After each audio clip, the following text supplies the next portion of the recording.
Ms. Diederich, you can introduce yourself for the record and begin your testimony. Thank you so much, Madam Chair and members of the committee. My name is Jen Diederich. I'm the Chief Compliance Officer at MAC Midwest, formerly known as the Minnesota Autism Center.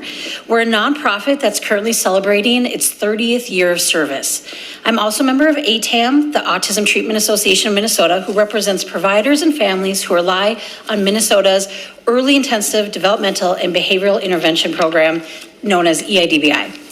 The children served through EIDBI are some of Minnesota's most vulnerable. They are children or young adults medically diagnosed with autism who require evidence-based therapy to build essential skills. For many families, access to EIDBI services is truly transformative. And for some, it's the only resource left to them, as schools or day programs have referred them to us due to safety concerns. After us, emergency rooms or medical crisis units are the only remaining options. Thank you for the opportunity to provide testimony regarding the proposed requirements related to the surety bonds. We understand and support the state's interest in ensuring program integrity. However, the proposed requirements around surety bonds and maintaining 90 days of cash on hand raise serious concerns about the feasibility and unintended consequences. I have 4 main points that I want to quickly address. 1, the combination of Optum audits and prepayment review is already destabilizing the system. The current environment for constant audits, unclear expectations, and unpredictable payment holds has pushed many providers to the brink. Adding a surety bond requirement on top of this does not increase program integrity. It simply accelerates provider closures. We are all facing cash flow issues. Not only did the abrupt 30-day delay in payment that happened in December negatively affect our cash flow, but these delays have also continued. And now we're faced with the threat that there could be a 90-day delay in payment. Just to speak to us personally, our AR balance for Minnesota Medicaid as of today is $3 million, and of that, 1.4 is aged past the 30 days. Moreover, many providers are due a substantial amount of money now because of UCare's financial collapse. At MAC, our AR balance for UCare is $785K. So we're faced with not knowing if and or when we will receive the money owed to us by UCare. A lever that could be utilized by legislators would be to increase the long-term services and supports LTSS loan fund from $100 million to $636 million. That's the amount of money it would take to have financial capacity reserves for all of the high-risk providers for 90 days. Second, surety bonds create disproportionate barriers for small to mid-size and nonprofit providers. Organizations without large investors or private equity backing will face significant challenges securing a surety bond.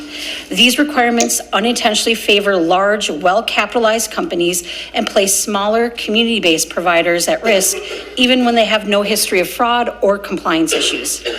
Many high-quality providers struggled to obtain lines of credit during the prepayment review rollout, when it was unknown how long a pause in payments would last. A reserve of 90 days is not feasible for providers not backed by private equity. It's an additional cost for already razor-thin margins. So for us at MAC, the minute we heard about the prepayment review, we began to seek out a line of credit. We met with 5 traditional banks that turned us down and 3 alternative non-traditional lending institutions. And we are only now finalizing a line of credit with one that has significant fees associated with it. To now obtain a surety bond, which we would have to be approved for and pay additional fees for, would be almost impossible and would possibly put many of us out of business. Third, a surety bond does not solve the real problem: systemic DHS errors and Optum's onerous review process. The Optum prepayment review process, layered on top of ongoing DHS system errors, has already created widespread payment delays and denials for legitimate claims. A surety bond does nothing to fix incorrect claim suspensions, inconsistent interpretations of policy, a lack of communication and transparency from DHS, system glitches, delays caused by Optum's algorithm and error flags, and the DHS enrollment delays of 30, 60, 90, and beyond days where agencies are not getting paid for the provider's work. Providers are being financially penalized for problems they did not create and that we cannot control. Lastly, the state already has mechanisms to hold individuals accountable. When fraud occurs, the responsible party under our program is the qualified supervising professional, a QSP. The state already has the authority to hold QSPs accountable through licensing boards, professional discipline, revocation or suspension of credentials, site visits, or audits.